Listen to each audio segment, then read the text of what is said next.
Binigyan na ng palugit ng Quadcom ng Kamara si Attorney Harry Roque para sumipot sa pagdinig sa Kamara sa Huwebes.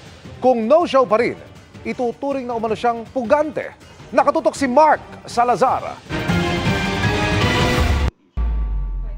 Hinahanap pa rin ng pulisya si Attorney Harry Roque dahil sa inisyong warrant of arrest ng Kamara matapos i-cite in contempt ng Kamara. Yung effort po nila to locate him dito po sa dalawang address niya sa Metro Manila ay wala po siya doon. Ayaw naman umanong tawaging pugante si Attorney Harry Roque ng Quad Committee ng Kamara. Pero meron lang siya hanggang Huwebes para sumipot sa susunod na pagdinig. Kung hindi ay ituturing siyang fugitive at aktibong ipatutugis sa bisa ng warrant. Kaakibat ng contempt na order na yan ay merong kaparusahan. No, according to our rules ay pwede namin siyang i-detain.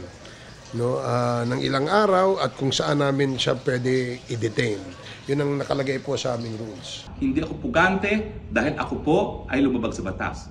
Pugante ako sa Kongreso lamang. Wala po akong pakialam. Dahil ang tingin ko naman, kung ako'y na-cite in contempt of Congress, ang Kongreso naman po cited in contempt of the people of the Philippines.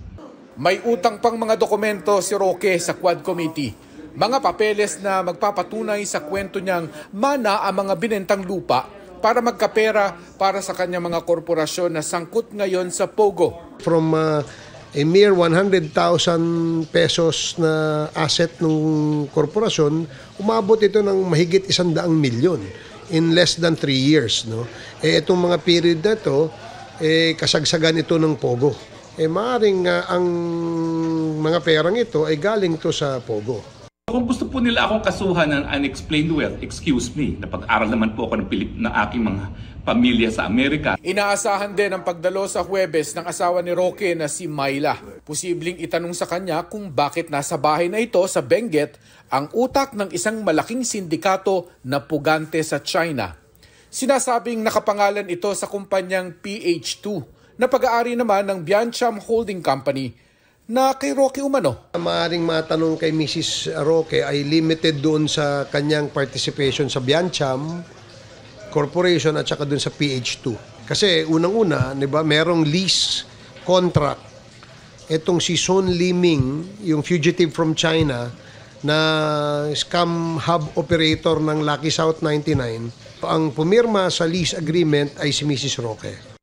Ayon sa Committee on Dangerous Drugs, sumasanga ang kwento lampas pa kay Roque. Kung meron pang lulutang na testimony at new evidence will come out, hindi kami makakahinto.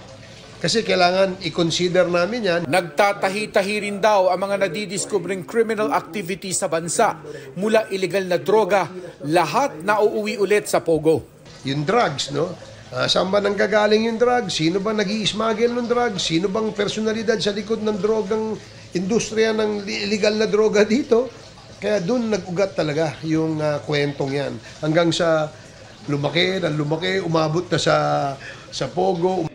Para sa GMA Integrated News, Mark Salazar, nakatutok 24 oras.